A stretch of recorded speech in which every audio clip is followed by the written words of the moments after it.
Today we shall continue with the talk show with Evangelist Timothy Ofoegbu with the topic Old Generation Gospel Preachers and the New Generation Gospel Preachers, which is doing the work of the Creator.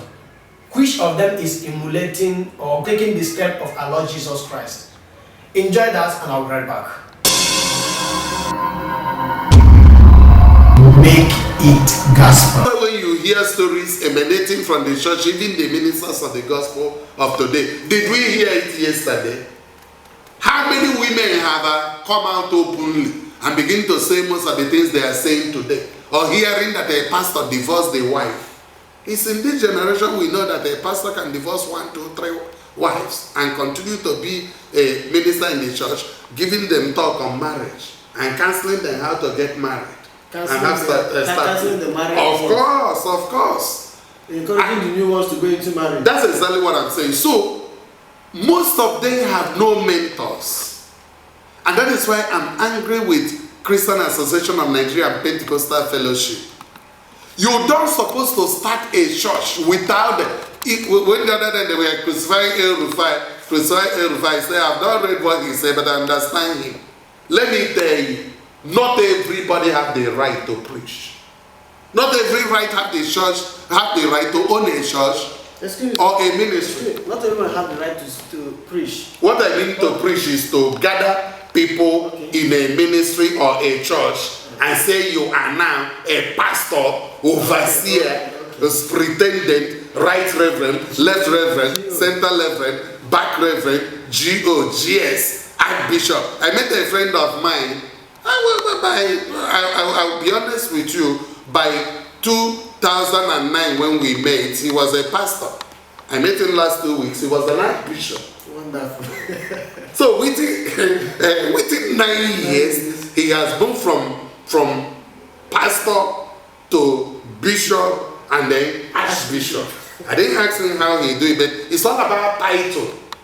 When you meet old generation preachers like Barrister Emeka Nwampa, one of the people that mentored me, Mbong Israel, I'm talking about those in intercessors from Africa and intercessors from Nigeria. Some of them have been in the ministry for 45 years.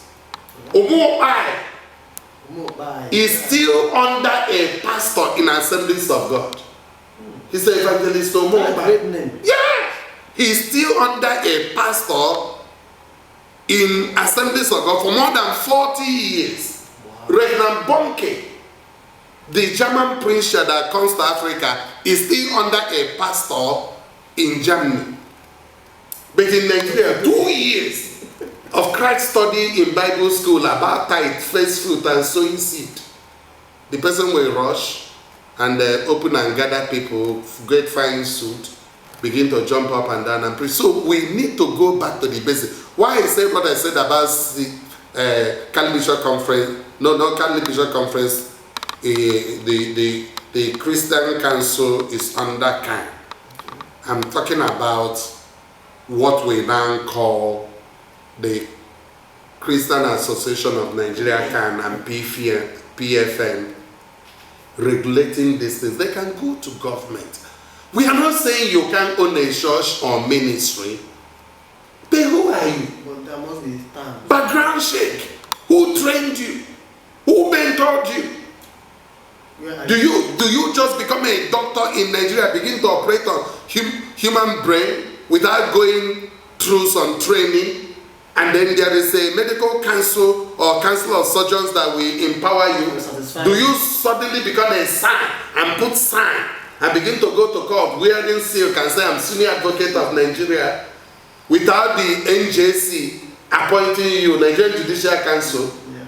Do you become an engineer and talk about building 20-story building without Korean certifying you? Do you become an architect?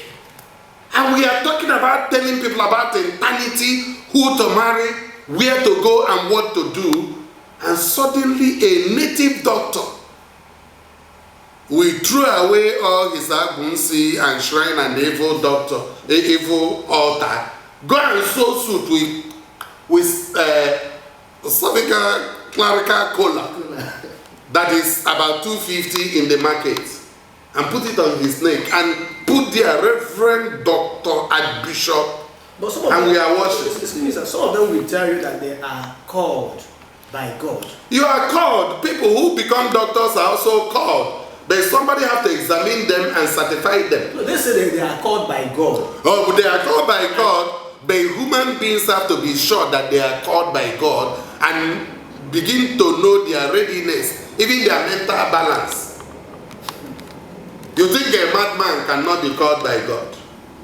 Let's forget about this. Even in our Catholic Church, I'm a Roman Catholic, some of these adoration ministries, Catholic Bishop Conference have to look into it. That is not how Ikobi and Njoku did their own ministry.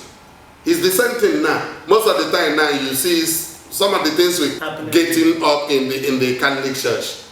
It's all about the sticker. It's all about the bracelet you buy. It's all about the water. It's all about the oil. Most of the time, crude oil.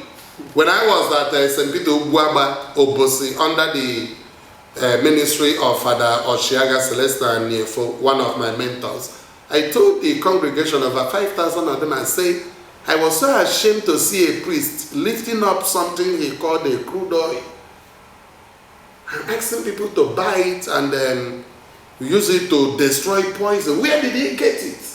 Crude oil is not what you sell in the open market. It's an economic sabotage. Somebody must have broken the pipeline to get it out. And if you are caught, it's an economic sabotage, up to 14 years in prison. And you are selling crude oil to people. Make it gospel.